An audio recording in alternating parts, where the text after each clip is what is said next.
Perbarui ilmu Islam kamu bersama Religion di tv1news.com dan TV1 Connect.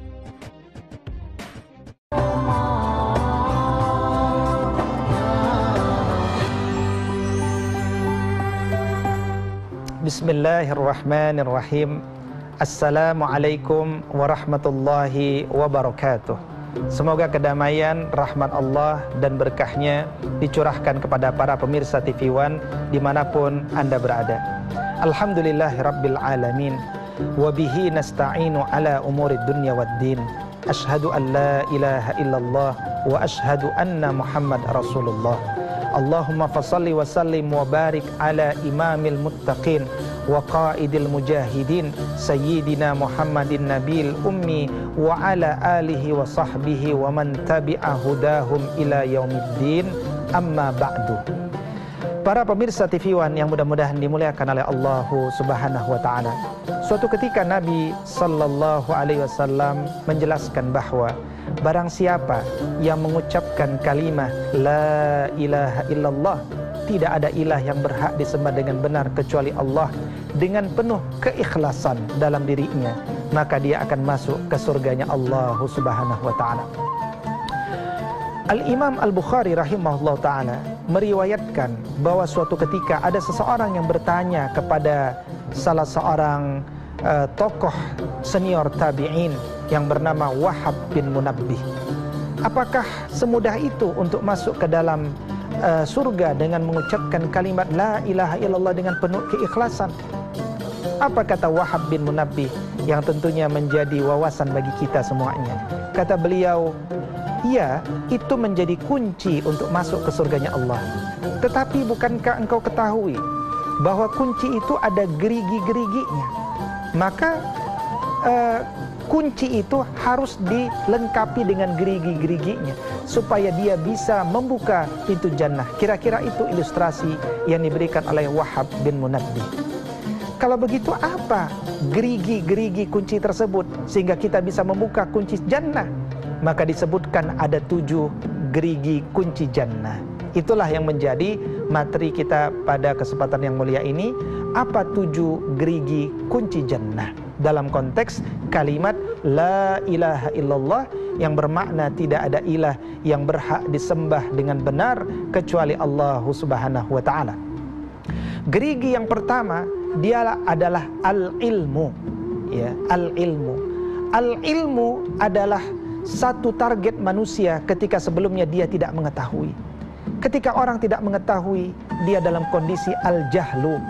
Dia berpotensi melakukan amaliyah jahiliyah, bukan karena dia bodoh, tetapi karena dia tidak tahu.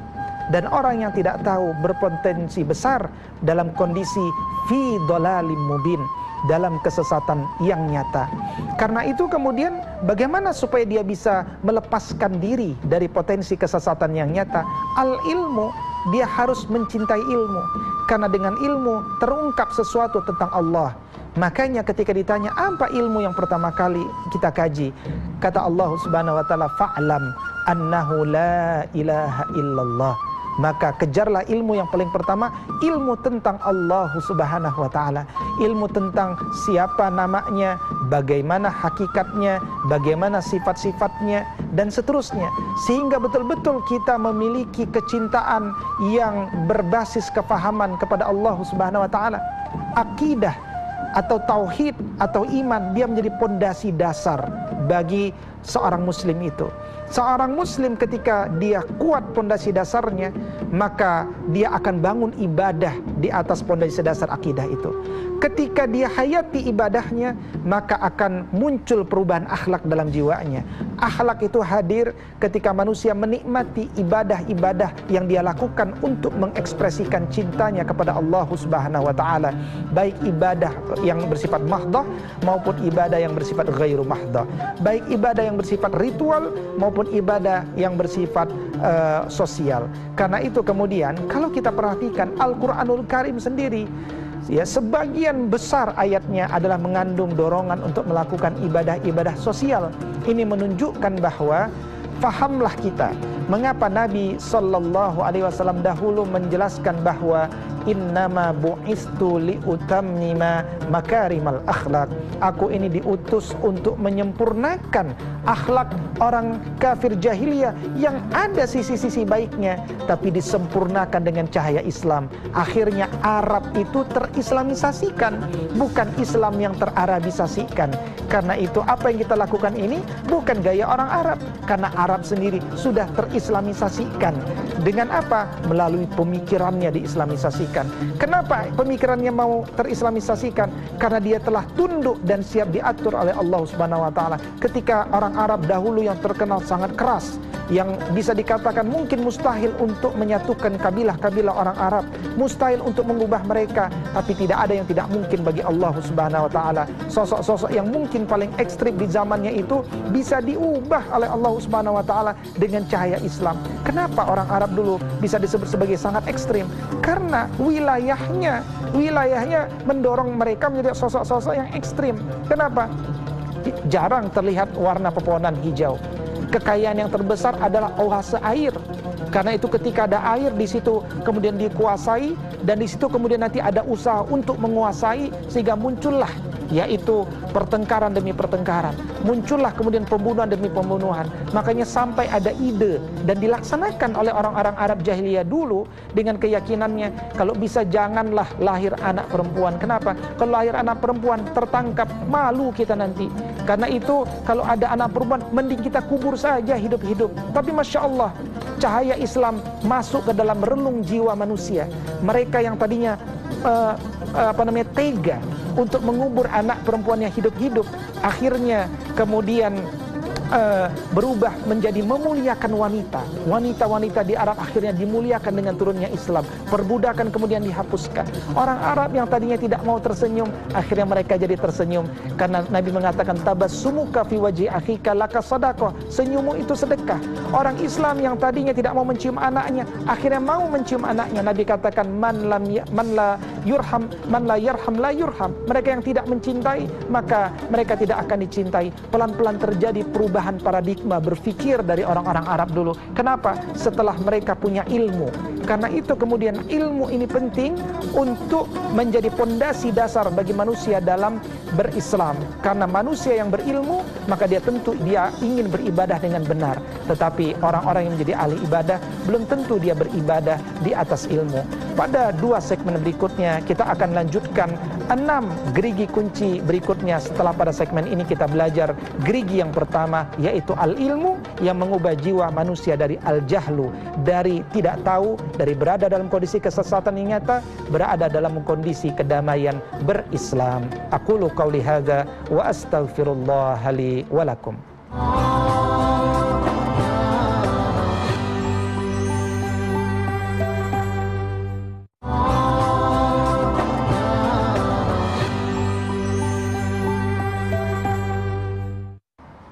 Bismillahirrahmanirrahim.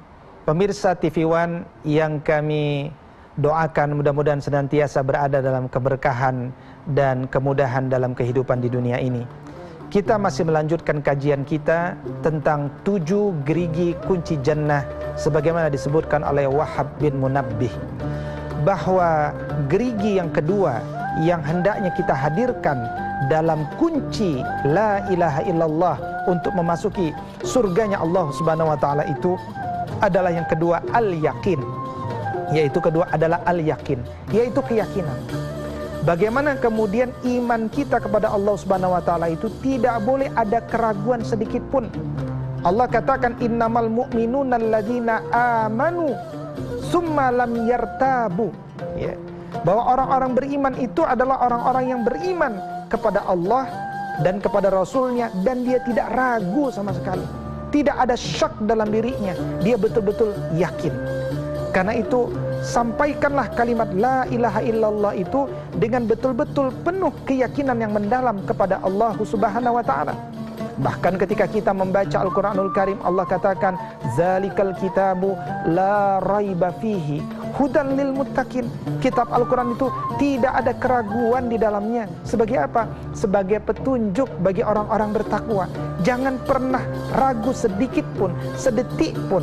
tentang kebenaran agama ini. Jangan pernah meragukan sedikit pun tentang kasihnya Allah Subhanahu wa taala. Jangan pernah meragukan sedikit pun tentang kasih sayang dan rahmatnya Allah Subhanahu wa taala. Karena itu kemudian keyakinan al-yakin ya adalah satu target dalam kehidupan ini.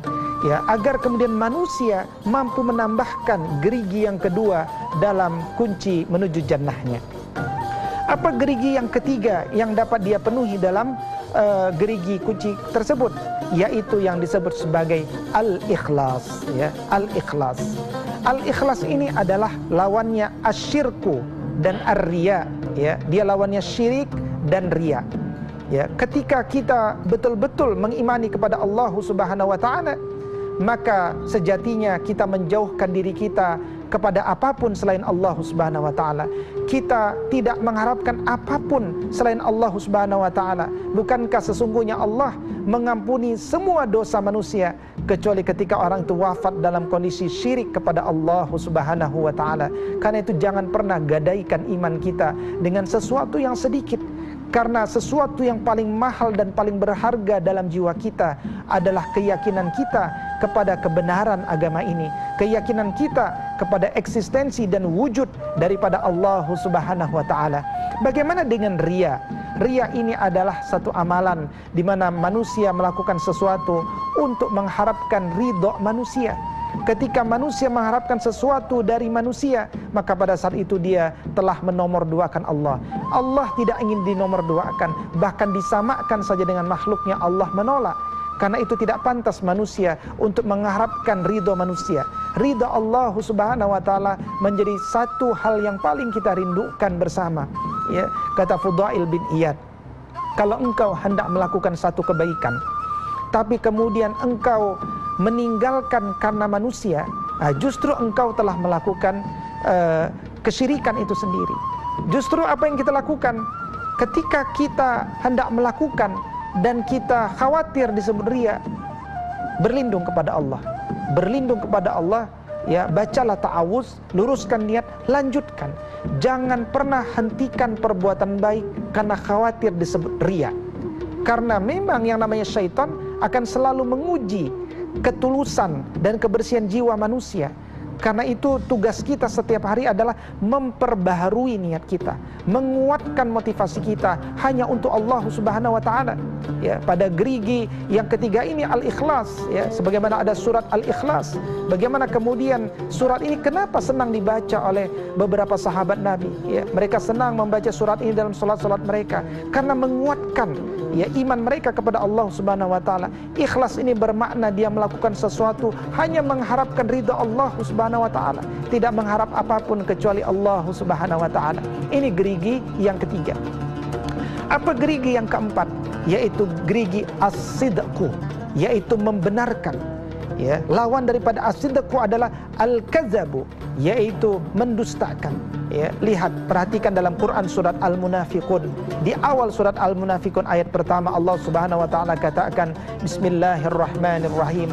Idza ja'akal munafiquna qalu nashhadu innaka la rasulullah wallahu ya'lamu innaka la rasuluh wallahu yashhadu innal munafiqina lakazibun. Orang-orang munafik itu dia pendusta. Orang-orang munafik itu dia berbeda antara perkataan dengan perbuatannya. Karena itu jangan menjadi generasi pendusta. Biasalah menjadi generasi jujur, ya. Karena itu ketika misalkan kita berdoa kepada Allah Subhanahu wa taala, ya, ihdinas siratal mustaqim siratal ladzina an'amta alaihim ghairil maghdubi alaihim waladdallin amin. Banyak yang bertanya, siapakah yang diberikan nikmat oleh Allah Subhanahu wa taala itu? Allah jawab tuh dalam ayat berikutnya, di surat berikutnya, yaitu ulaika alaihim an'am, ulaika alaihim, mereka itulah mereka yang diberikan nikmat atas Allah, dari Allah Subhanahu wa taala. Dari kalangan siapa? Minan nabiyyina was-siddiqina wasyuhada was-salihin wa hasuna ulaika rafiqa, kata Allah Subhanahu wa taala. Inilah 4 golongan yang diberikan nikmat oleh Allah Subhanahu wa taala. Siapa? Para nabi, Tentu kita tidak bisa menjadi para nabi karena nabi sudah ditutup dari Nabi Muhammad SAW, minan nabiin was-siddiqin, yaitu orang-orang yang jujur. Kalau kita ingin membersamai nabi, dekat dengan nabi, maka kejarlah menjadi orang-orang yang jujur. Kita membenarkan kalimat la ilaha illallah itu dengan kebenaran tanpa ada keraguan sama sekali, dengan penuh keyakinan, dengan penuh keikhlasan kepada Allah Subhanahu wa taala. Jujur betul membenarkan tanpa ada keraguan sedikit pun, ya. Baru kemudian asyuhada wassalihin, itu para syuhada yang wafat di medan jihad, dan berikut adalah orang-orang saleh, ya, orang-orang yang berada pada puncak-puncak kebaikannya. Karena itu kebenaran, ya, kejujuran, berpegang teguh pada kebenaran, itulah yang seringkali membuat manusia itu bertahan dalam ujian-ujian, dalam komitmennya, dalam iltizam, berkomitmen dalam agama ini. Sungguh, kata Nabi SAW, nanti ada zaman di mana memegang agama ini seperti memegang bara api, panas, terbakar, ya, sehingga orang ada yang kemudian beriman di pagi hari, sore hari dia telah kafir. Atau ada orang yang di sore hari dia beriman, pagi hari dia sudah kafir. Kenapa? Begitu beratnya ujian di kala itu. Karena itu la yahmiluha illa al-qawi. Tidak mungkin orang itu memikulnya kecuali dia punya kekuatan. Kekuatan apa? Kekuatan kejujuran, kekuatan kebenaran, kekuatan di mana dia menolak kedustaan demi kedustaan manusia. Ya, karena itu para ulama adalah mereka yang tidak bisa menyembunyikan ilmu. Orang-orang yang jujur itu, dia selalu ingin meluruskan, dia selalu ingin membenarkan. Dia tidak mengharapkan apapun dari manusia, sebagaimana dia tidak mengharapkan pujian. Dia juga tidak mengharapkan, dia tidak takut kepada apapun kepada manusia. Karena itu kemudian satu persatu para pemirsa TV One, kita tambahkan gerigi-gerigi dari kunci masuk surga tadi. Ingat, yang pertama adalah gerigi itu al-ilmu. Ya, kita betul-betul meyakini dan memahami konsekuensi dari kalimat la ilaha illallah itu. Yang kedua adalah al-yaqin. Kita meyakininya dengan penuh keyakinan tanpa ada keraguan sama sekali. Yang ketiga adalah al-ikhlas. Kita betul-betul mengucapkan kalimat ini berkonsekuensi, hanya mengharapkan ridha Allah Subhanahu wa taala, tidak ada ridha manusia sekalipun yang kita harapkan, karena itu rendah dan hina bagi kita. Yang keempat adalah as-sidqu, lawan daripada kedustaan. Kita tidak ingin menjadi orang-orang munafik. Orang-orang bertakwa adalah orang-orang yang mulia. Orang-orang bertakwa adalah orang-orang yang dibanggakan oleh Allah Subhanahu wa taala. Sementara orang-orang munafik, dia akan berada fi darki asfalas safilin, dia berada di tempat yang paling terhina dari nerakanya Allah Subhanahu wa taala. Karena itu kita berlindung kepada Allah dari orang-orang yang memiliki sifat kemunafikan.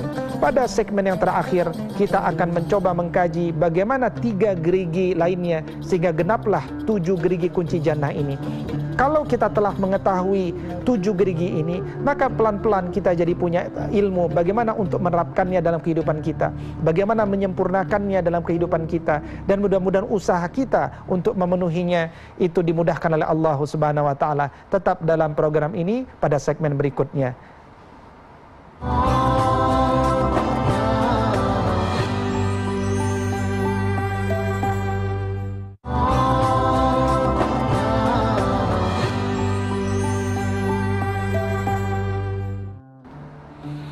Bismillahirrahmanirrahim. Para pemirsa TV One yang mudah-mudahan senantiasa dirahmati dan diberkahi oleh Allah Subhanahu wa taala, doa kami senantiasa menyertai Bapak Ibu para pemirsa dimanapun Anda berada.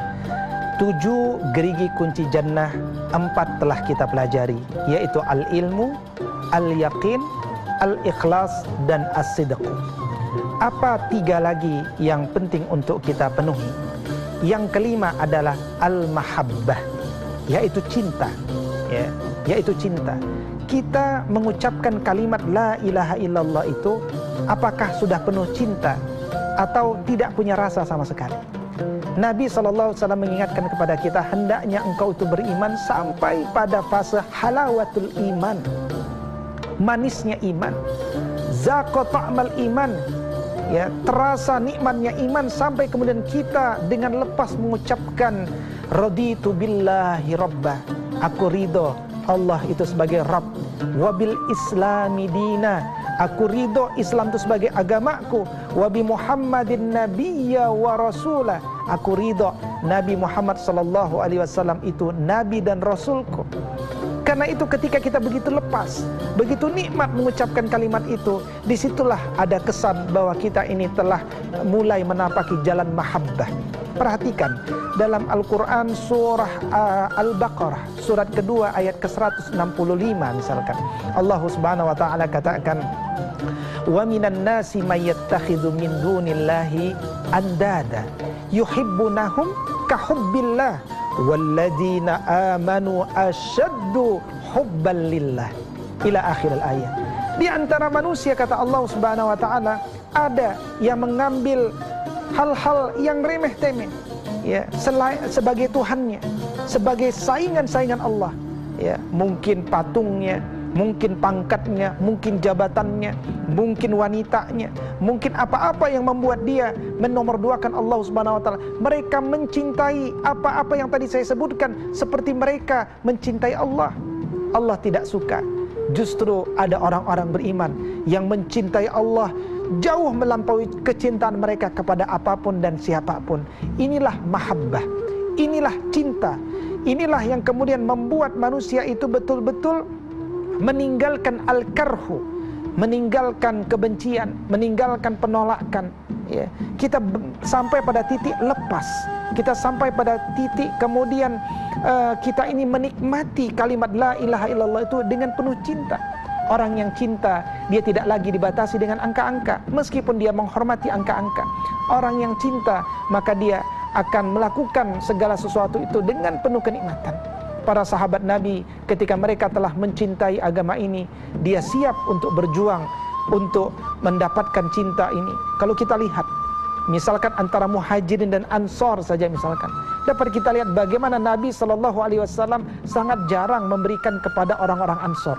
Orang-orang Ansor itu sangat berjasa dalam hijrahnya Nabi. Mereka menerima, membantu, membesarkan Muhajirin. Tapi Nabi tidak pernah untuk memberikan sesuatu yang besar kepada Ansor. Kenapa? Karena Nabi ingin menjaga mereka pada level titik yang tinggi, yaitu level pemberi, level melayani, khadim, bukan level menerima. Manusia itu akan mulai turun derajatnya ketika dia mulai menerima, ketika dia mulai mengharapkan sesuatu dari manusia. Tetapi ketika dia senang memberi, maka lihat bagaimana orang-orang Ansor pada khususnya, juga kemudian tentu kita dapat ambil daripada kalangan Muhajirin misalkan, bagaimana kita lihat mereka senang memberi daripada menerima. Tangan di atas lebih baik daripada tangan di bawah. Itulah mungkin prinsip-prinsip yang mereka pegang teguh sebagai konsekuensi mereka mengharapkan cinta Allah subhanahu wa ta'ala daripada sekadar cinta manusia. Gerigi yang keenam adalah al-inqiyadu, yaitu ketaatan sebagai lawan daripada at-tarku, sebagai lawan daripada meninggalkan. Bagaimana kemudian ketika seseorang itu bertauhid, ya, ketika orang itu mengucapkan kalimat-kalimat tauhid la ilaha illallah, menunjukkan ketundukan. Dia tidak ingin berpikir kecuali dengan apa yang ada di dalam Al-Quranul Karim. Ketika dia bicara tentang konsep manusia, dia ambil konsep manusia dari Allah, dari Al-Quranul Karim. Ketika dia bicara konsep tentang dunia, dia ambil bagaimana dunia dalam perspektif Al-Quran. Ketika dia bicara tentang apa itu hidup, bagaimana hidup menurut Al-Quran. Ketika dia berbicara tentang ilmu, bagaimana ilmu menurut Al-Quran, ya. Ketika dia berbicara tentang nilai, bagaimana nilai menurut Al-Quran. Maka dia nomor duakan akal pikirannya. Karena ada Allah subhanahu wa ta'ala, dia gunakan akalnya bukan untuk mendahulukan dirinya, tapi dia gunakan akalnya untuk memahami kandungan-kandungan kitab suci, ya. Itu yang keenam. Yang terakhir atau yang ketujuh adalah al-qabulu, yaitu lawan daripada ar-raddu. Betul-betul maknanya adalah kita menerima. Kita menerima dengan sepenuh hati kalimat ini. Dan meskipun dia berkonsekuensi kepada diri dan kepribadian kita, terjadi reformasi, perubahan yang dramatis, yang bersungguh-sungguh dengan kalimat tauhid itu.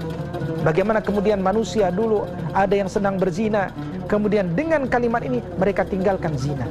Ada manusia yang dulu kemudian senang minum minuman khamar, mereka segera tumpahkan khamar-khamar, drum-drum mereka. Padahal dulu tidak disebut orang Arab, kecuali mereka punya drum-drum khamar di rumah mereka.